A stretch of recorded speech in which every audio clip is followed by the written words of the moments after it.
Today we're gonna talk about the M.Zuiko 30mm macro lens, which is the smallest and cheapest of the bunch. My name is Micael Widell and I've been teaching macro photography on YouTube for 7 years now through hundreds of videos. Please consider subscribing. So the 30mm macro lens from Olympus is a bit overlooked, but it has 1.25 times magnification, so you actually get more magnification than with the 60mm lens. And as you can see, the 30mm is also a bit shorter, although it is a bit thicker than the 60mm.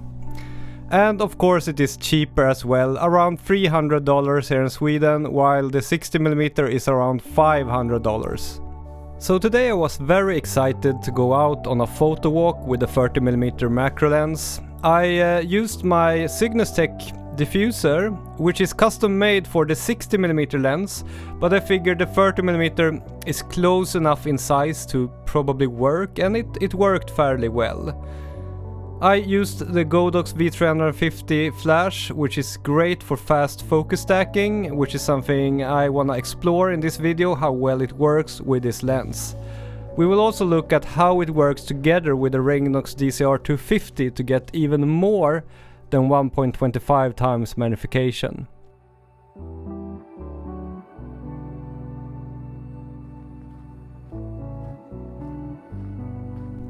One key difference between the 30mm and the other macro lenses from Olympus and OM system is that it has a shorter focal length. And a shorter focal length in macro photography always means shorter working distance. But as you know, I personally like to have a pretty short working distance, because for me it means it's much easier to keep steady, it's much easier to find the subject in the viewfinder, and much easier to focus stack as well. So for me it is not really a downside. And the phenomenal automated focus bracketing in the OM cameras worked really well with the 30mm as well, just as well as the other macro lenses from Olympus, so I'm super happy about that.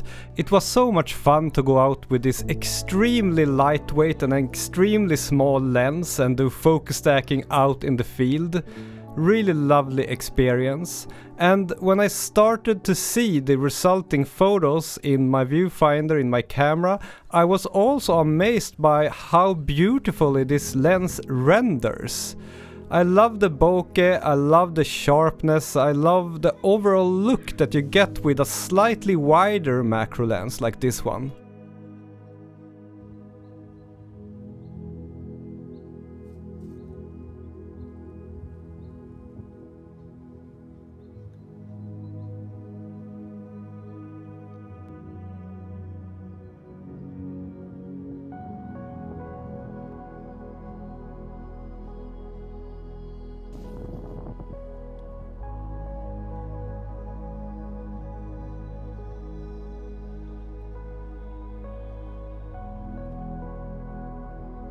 When it comes to sharpness, this lens is absolutely flawless as far as I can see. It is razor sharp at all apertures that I tried, even wide open. This is a shot of my watch wide open, and yeah, it's just razor sharp.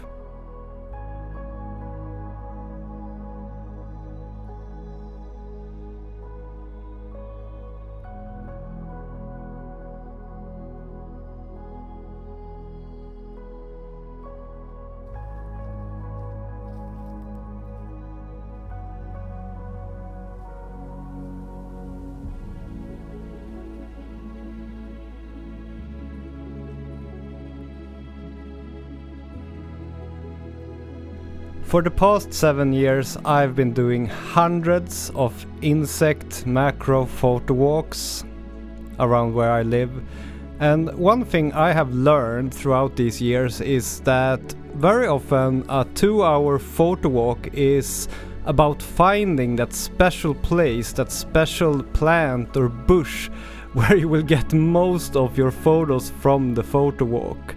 Often you have to walk around for like 40 or 50 minutes until you find that special place where all the insects hang out. And today it was this bush. It was so full of beautiful beetles and other insects, and most of the best photos in this video were from this exact place.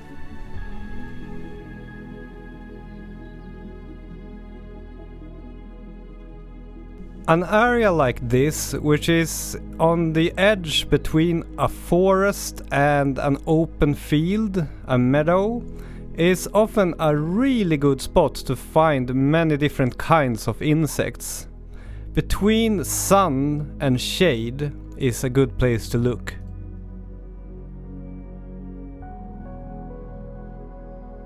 Something that can be a challenge with this lens, I think, is to fit a good diffuser on it, because when you have a lens that is so extremely short and a flash that usually is pretty high up on the camera, you have the challenge of leading the light down in front of the lens, especially when the lens has a short working distance. I found that it worked well with my Cygnustech diffuser, but that is something that you will have to look into if you purchase this lens.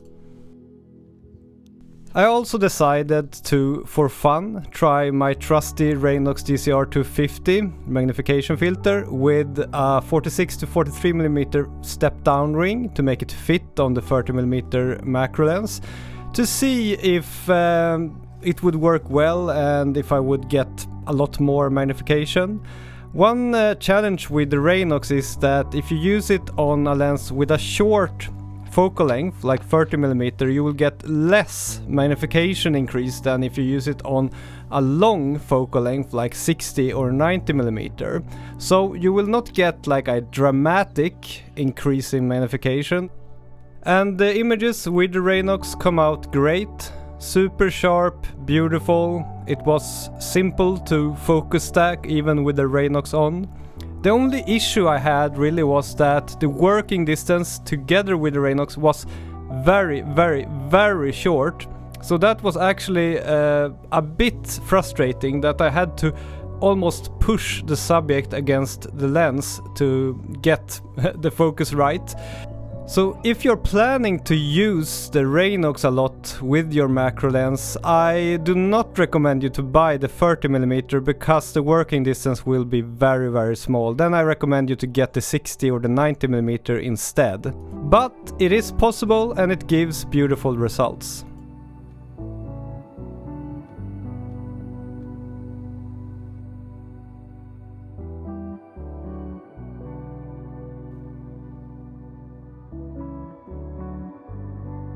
Something that I think would work very well though on a short focal length like 30mm is extension tubes.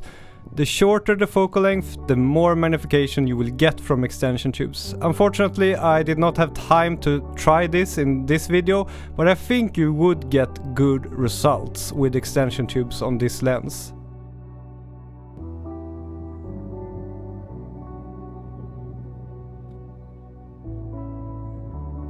A final thing worth noting is that this lens is not weather sealed as many of the other lenses from Olympus are, so that is worth keeping in mind if you're planning to use this lens in rough weather.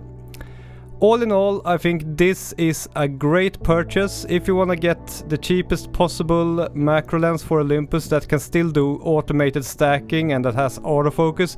I think this might be a great first macro lens to try out. I found no big issues with it and I find that the photos came out beautiful.